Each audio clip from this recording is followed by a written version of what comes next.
Great to be here. It's been a pretty gruelling first 5 or 6 months. It feels like a lot longer. Kevin 24/7 is not actually a joke, I promise you. It is a reality. It has been time, but people often say, how do you keep playing on at the moment? But it's days like this which really make it worthwhile. You get to come along, have a look at fantastic Australian ingenuity, ideas being developed, and they give you the enthusiasm and the drive to keep pushing on, to want to fight to make sure that the recognition that you deserve is there, especially within government. I mean, it's easy at the moment to think, oh no, Australia's got the best terms of trade in nearly 50 years. You know, we don't need to do anything like this. We can just rely on the mineral boom. We'll get there.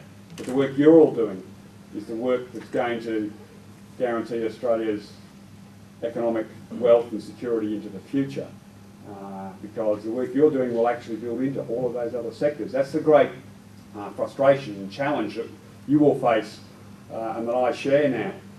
I mean, NICTA has already had some remarkable success over the last 5 years, and this showcase tells us that there is a lot more success ahead.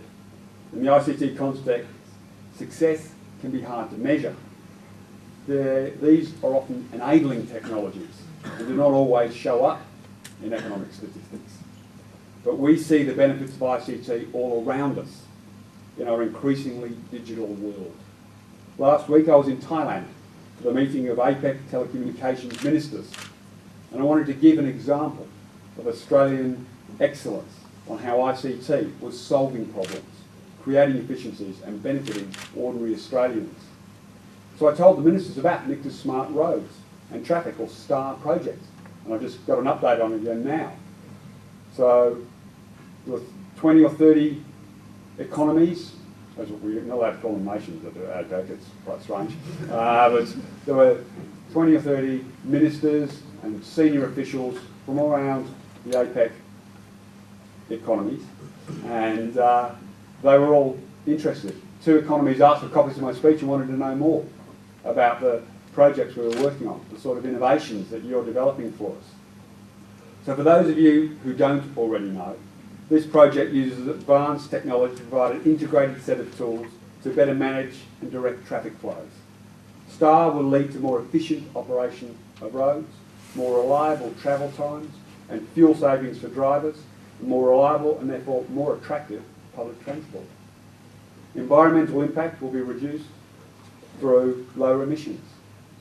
So there will be good health outcomes through fewer accidents, less pollution, less stress, and more efficient emergency services. This is just one example of how ICT is leading to social and economic benefits and linking every sector into the digital economy. This morning we could see many more examples of this. It's not overstating the case at all to say that fundamental advances in ICT lead to much greater advances across all sectors of the Australian economy. The point is that while it is important to be a leading user of ICT, this in itself is not enough. I know one of my predecessors was famous saying, no, we don't have to worry about that, we're just going to be great users. Well, that's not the Rudd government's view. Is Australia just to be a fast adopter of other nations' technologies, or are we to be a creator and exporter of new technologies? And this is where NICTA comes in.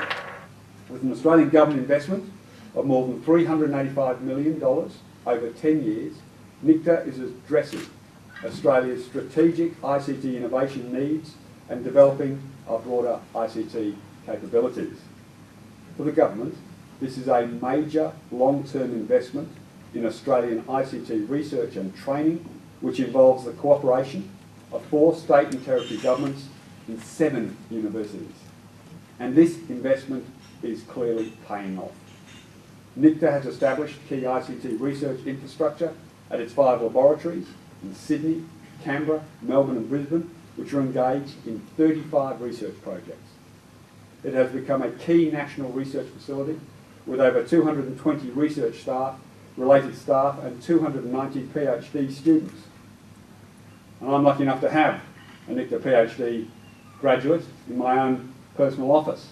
So I understand how important and how great a work that you're doing. Through its PhD program, NICTA is helping to build Australia's advanced ICT skills base and is developing Australia's future ICT entrepreneurs through its focus on both research and commercialisation skills. NICTA has established strong links with the research community, including major overseas research institutions, and is working with SMEs and multinationals to develop Australia's ICT sector. In April, for example, NICTA announced its collaboration with Locatrix, I hope I got that pronunciation right, guys, Communications and the Queensland Department of Emergency Services.